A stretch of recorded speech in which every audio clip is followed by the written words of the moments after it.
बिस्मिल्लाहिर्रहमानिर्रहीम। अस्सलाम वालेकुम स्टूडेंट्स, उम्मीद है आप सब खैरियत से होंगे। लास्ट वीडियो में हमने चैप्टर नंबर 6 स्टार्ट किया था, ऑर्थोपेडिक मैनुअल थेरेपी। आज हम उसको फर्दर कंटिन्यू करेंगे। अब यहाँ पर बात हो रही है रिलेटेड एरियाज़ की ट्रीटमेंट की, यानी कि वो बता रहे हैं कि अगर हमने किसी एक स्पेसिफिक जॉइंट की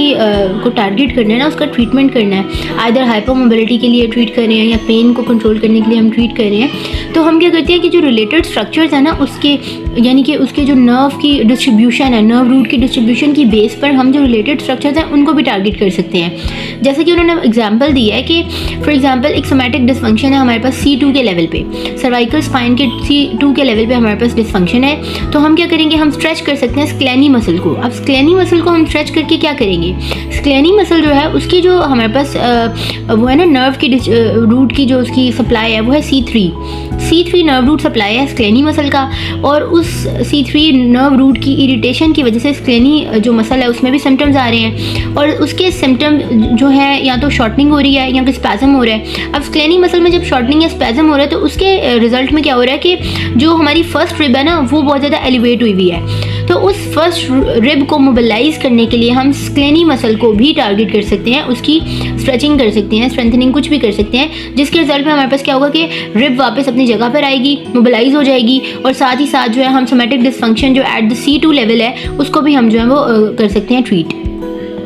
फिर आ जाती है रीअसेसमेंट। अब जो रीअसेसमेंट है ना, फिजियोथेरेपी में रीअसेसमेंट का बहुत इंपॉर्टेंट रोल है, क्योंकि देखो रीअसेसमेंट हम करते हैं हर ट्रीटमेंट से पहले भी और ट्रीटमेंट के बाद भी, ताकि हम बाद में उसके ना प्रीवियस और बाद में जो है ना बिफोर एंड आफ्टर वाले जो रिजल्ट्स होंगे ना उनको हम कंपेयर करके अपने ट्रीटमेंट के आउटकम्स को जो है वो चेक कर सकें। तो यहाँ पर बात हो रही है कि कंटिन्यूसली जो है ना इम्प्रोवाइज हो सकता है, इम्प्रूव हो सकता है ऑर्थोपेडिक मैनुअल थेरेपी का ट्रीटमेंट बाय रीअसेसमेंट। अब रीअसेसमेंट क्या होती है जी,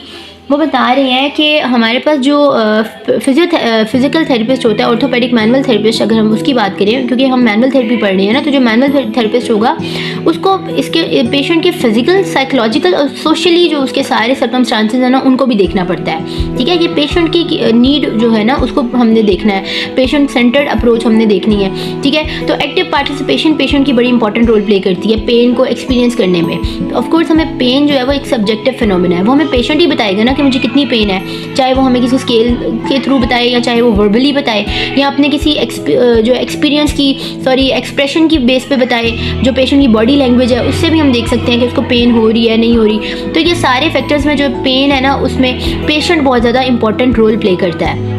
उसके अलावा उन्होंने बताया कि बिगनिंग और एंड में हम जो है हमेशा रीअसेसमेंट करते हैं ट्रीटमेंट से पहले और बाद में, ताकि हम बाद में बिफोर आफ्टर रिजल्ट्स को मैच करके अपने जो है आउटकम्स को देख सकें। फिर उसके बाद वो बता रहे हैं कि इम्प्रूवमेंट जो होती है ना रेंज ऑफ मोशन में, ये बड़ी एक इंपॉर्टेंट बात है कि हमने पहला सेशन दिया पेशेंट को, पेशेंट जो है वो इम्प्रूव कर गया। मुझे ट्रीटमेंट के बाद जब मैंने रीअसेसमेंट की तो मुझे पता चला रेंजेस भी गेन हो गई हैं, और पेशेंट ने खुद से बताया कि उसको पेन भी अब नहीं हो रही, तो मतलब पेशेंट को जो है ना इम्प्रूव हो गए सिम्टम्स। अब मैं एक नोविस प्रैक्टिशनर हूँ, यानी कि मैं नया अभी फील्ड में आया हूँ, अभी मेरी इतना ज़्यादा मेरा कोई एक्सपीरियंस नहीं है, तो हमें ये सजेस्ट किया जा रहा है, ठीक है, कि आप लोगों ने क्या करना है कि ओवर ट्रीट नहीं करना पेशेंट को। मेनली क्या होता है कि जो नोविस प्रैक्टिशनर होता है ना वो इस बात में बहुत ज़्यादा बिलीव करता है कि भाई मोर इज़ बेटर, कि जितना ज़्यादा आज करवा लूँ, जितनी रेंजेस गेन करवा लूँ बेहतर है। बल्कि ये बिल्कुल फिजिकल थेरेपी में जो है ना ये बिल्कुल बात जो है रॉन्ग है। हमने क्या करना है, हमने देखना है कि अगर एक स्पेसिफिक जो हमने टारगेट आज बनाया था वो सेट हो गया, वो पूरा हो गया, यानी कि उसकी रेंज गेन होगी, चाहे फ्यू इंचेस ही गेन हुई है लेकिन गेन हुई है, तो मैं अब कह सकती हूँ कि कुछ डिग्रीज जो मुझे मिले हैं these are more than enough for today. तो मतलब आज मैंने इतना ही जो है ना पेशेंट को के ऊपर वर्क करना है, और पेशेंट के लिए आज के लिए इतना ही काफ़ी है।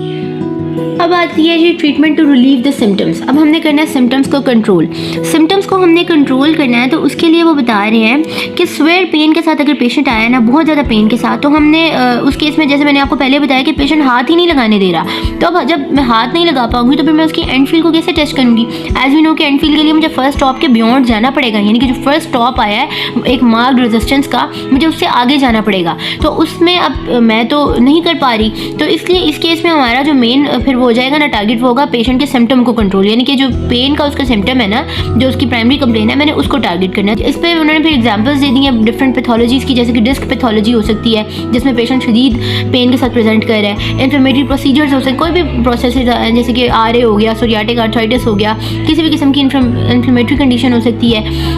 मसल बहुत ज़्यादा रिएक्टिव हुए में है, बहुत ज़्यादा मसल में जो है ना गार्डिंग हो रही है, सिम्टोमेटिक जॉइंट्स हैं, तो इन सब केसेस में हमने सिम्टोमेटिक ट्रीटमेंट करना है। नर्व रूट इरिटेशन भी जो होती है ना, उसको भी हमने क्या करना होता है, रिलीव करना होता है। यानी ये ना हो कि मैं जितना ज़्यादा कंप्रेशन से पेशेंट को नर्व रूट के सिम्टम्स आ रहे हैं, मैं उतनी ही ज़्यादा कंप्रेशन अप्लाई करूँ, नहीं, मैंने क्या करना है, फिर मैंने ट्रैक्शन की तरफ जाना है ताकि पेशेंट को नर्व रूट के भी सिम्टम्स जो है उनसे रिलीफ हो जाए। फिर आ जाती है इमोबिलाइजेशन। अब जो इमोबिलाइजेशन होती है ना, ये भी हमारे पास सिम्टम्स को रिलीव करने के लिए होती है। अब टाइमिंग और मेथड इसका जो है ना बड़ा इंपॉर्टेंट है कि इमोबिलाइज किया कैसे जा रहा है और दूसरा कितनी देर के लिए रखा जा रहा है, क्योंकि हमें पता है कि मोर देन 3 वीक्स अगर पेशेंट इमोबिलाइज रहे तो फिर उसमें क्या हो जाता है, बहुत ज़्यादा कॉन्ट्रैक्चर्स और मसल की जो है ना वो एट्रोफी जो है स्टार्ट हो जाती है। तो फिर हमें बहुत ज़्यादा टाइम रिक्वायर्ड होता है दोबारा से अपनी रेंजेस को गेन करने के लिए और नॉर्मली जो फिजियोलॉजिकल हमारी मूवमेंट्स हैं उनको अडॉप्ट करने के लिए। वो कह रहे हैं एक्यूटली अगर कोई स्वेयर पेशेंट है ना, पेनफुल है आया, इन्फ्लेमेटरी कंडीशंस के साथ आया है या कोई पोस्ट सर्जरी आया है, तो फिर हम ज़्यादातर क्या होता है कि जनरल उसको बेड रेस्ट रिकमेंड कर देते हैं कि जनरली बेड रेस्ट पे रहे,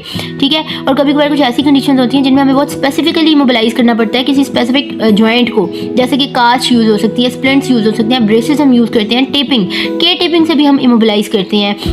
स्पेसिफिक जॉइंट्स को। सर्वाइकल कॉलर हो सकता है, lumbar corsets, back belts and tape, crutches की हेल्प से भी हम जो है वो क्या करते हैं, पेशेंट को जो है वो इमोबिलाइज कर सकते हैं, क्योंकि हमारे पास जो क्रचेज होते हैं उनसे भी जो है वो स्पेसिफिकली लिम्ब की जो मूवमेंट है ना वो बहुत कंट्रोल्ड हो जाती है।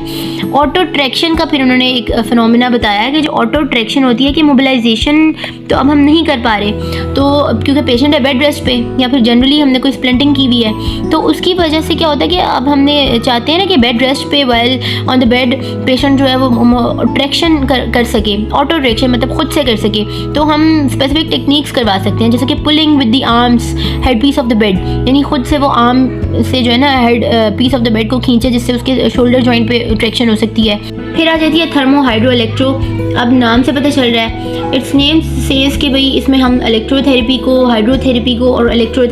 थर्मोथेरेपी यानी कि हीट, कोल्ड एंड इलेक्ट्रो, इन सबको मिलाकर जो हम यूज़ कर सकते हैं मसल्स को रिलैक्स करने के लिए, रिड्यूस करने के लिए स्वेलिंग को, ठीक है। तो ये भी एक बहुत ज़्यादा अच्छा एक प्रिपरेशन है फॉर द मोबिलाइजेशन, यानी मोबिलाइज अभी हम नहीं कर रहे पेशेंट को, ठीक है, पेन रिलीफ कर रहे हैं और साथ हम उसको प्रिपेयर करना चाह रहे हैं फॉर द मोबिलाइजेशन, तो हम थर्मो हाइड्रो इलेक्ट्रोथेरेपी को एडजंक्ट तौर पर जो है यूज़ कर सकते हैं। Pain relief for mobilization grade 1 and 2, as we already know के जो हमारी पेन रिलीफ का फिनोमेना होता है ना ग्रेड 1 एंड 2 के स्लैग जोन तक होता है, यानी 2 में हमने ट्रांजिशन जोन तक नहीं जाना है, ठीक है। इंटरमिटेंटली हम देते हैं इस फ्रैक्शन को, मोबिलाइजेशन को, मैकेनिकली भी हम दे सकते हैं, किसी मशीन के थ्रू वाइब्रेशन कर सकते हैं पेन रिलीफ करने के लिए, मैनुअली भी हम ऑसिलेशंस दे सकते हैं। दूसरा ये कि पेन हमारे पास हाइपोमोबिलिटी में भी हो सकती है, हाइपर मोबिलिटी में भी हो सकती है, तो इन दोनों सिचुएशंस में जो है ना हम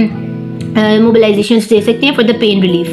फिर आ जाती हैं कुछ special procedures. Some special procedures वो होते हैं कि जिनमें हम ऑक्यूपंक्चर या कोई ऑक्यूप्रेशर्स वगैरह कर सकते हैं, सॉफ्ट टिश्यू मोबिलाइजेशन कर सकते हैं स्पेसिफिक किसी प्रोसीजर के साथ, मसल्स और स्वेलिंग्स वगैरह को कंट्रोल करने के लिए, स्पैजम्स को कंट्रोल करने के लिए। देखिए जो सॉफ्ट टिश्यू मोबिलाइजेशन होती हैं ना, ये जो है ना हमारे पास ये जॉइंट्स को, नर्व्स को और ब्लड वेसल्स को भी टारगेट करती हैं, यानी कि जब सॉफ्ट टिश्यू को हम मोबाइल करते हैं तो उसके साथ जो नीचे हमारे पास सबक्यूटेनियसली नर्व्स और ब्लड वेसल्स और जॉइंट्स है ना, वो भी सारे जो होते हैं टारगेट होते हैं, वो भी मोबिलाइज होते हैं। तो हमने सॉफ्ट टिश्यू को अगर डिस्टिंग्विश करना हो from the other forms of the treatment, is that the clinician use the soft tissue assessment to monitor the changes, ठीक है। एक ये पॉइंट बड़ा इंपॉर्टेंट है कि हम सॉफ्ट टिश्यू की मोबिलाइजेशन को एज अ जो है ना असेसमेंट मॉनिटर करने के लिए, चेंज को असेसमेंट के तौर पर भी यूज़ कर सकते हैं, ठीक है। ये मॉडिफाई कर सकते हैं ट्रीटमेंट को, हम देख सकते हैं कि हमारा ट्रीटमेंट कितना ज़्यादा प्रोग्रेस हो रहा है, ठीक है, कितने बेनिफिट्स इसके जो है आ रहे हैं, तो उसको देखने के लिए हम सॉफ्ट टिश्यू को मोबिलाइज करके चेक कर सकते हैं। फिर आता है कि just as joint movement are classified as either translation या रोटेशंस। क्या हमें पता है कि यहाँ तो फिजियोलॉजिकली मूव करते हैं, एसेसरी मूवमेंट होती है जॉइंट में, तो एसेसरी सॉफ्ट टिश्यू मूवमेंट्स भी हो सकती हैं इसी तरह हमारे सॉफ्ट टिश्यू के लेवल पे। एसेसरी एज वी नो कि एसेसरी जो है एक्टिवली नहीं होगी, ठीक है, वो हमें मसल प्ले भी इसको हम कह सकते हैं एसेसरी सॉफ्ट टिश्यू मूवमेंट को, ये एक्टिवली परफॉर्म नहीं होगी, इसमें फ्रिक्शन मसाज आ जाता है जो कि थेरेपिस्ट परफॉर्म करते हैं, या पैसिवली को लैटरली मूव कर सकता है मूवमेंट ऑफ द मसल। और फिजियोलॉजिकल सॉफ्ट टिश्यू मूवमेंट में फिर क्या आ जाता है कि उसमें पेशेंट एक्टिवली परफॉर्म कर सकते हैं या पैसिवली हम भी कर सकते हैं, मसल स्ट्रेचिंग्स आ जाती हैं, कॉन्ट्रैक्शन, रिलैक्सेशंस, लिम्ब की यूटिलाइजेशन इसमें बड़ी इंपॉर्टेंट रोल प्ले करती है कि जो हमारे पास फिजियोलॉजिकल मूवमेंट होती है ना सॉफ्ट टिश्यू की, वो किस तरह होती है। अब देखो मसल की स्ट्रेचिंग होती है तो वो तो हम सेल्फ स्ट्रेच भी तो कर सकते हैं मसल को, तो जिसमें लिम्ब मूवमेंट यानी बोन की मूवमेंट इन्वॉल्व हो जाती है। स्टूडेंट्स इसी के साथ साथ हमारा चैप्टर नंबर 6 ख़त्म होता है और मैंने पूरी कोशिश की है कि जब भी आप मैनुअल थेरेपी की बुक खोलें और चैप्टर नंबर 6 पढ़ने की कोशिश करें तो आप मेरी वीडियो के थ्रू जो है बेसिक कॉन्सेप्ट ले सकें, आपको ये आइडिया हो जाए कि ऑर्थोपेडिक मैनुअल थेरेपी वाले चैप्टर नंबर 6 में आपने क्या क्या पढ़ना है, क्या क्या इंपॉर्टेंट बातें हैं, बेसिक इसका पर्पज़ क्या है आपको पढ़ाने का। Thank you so much.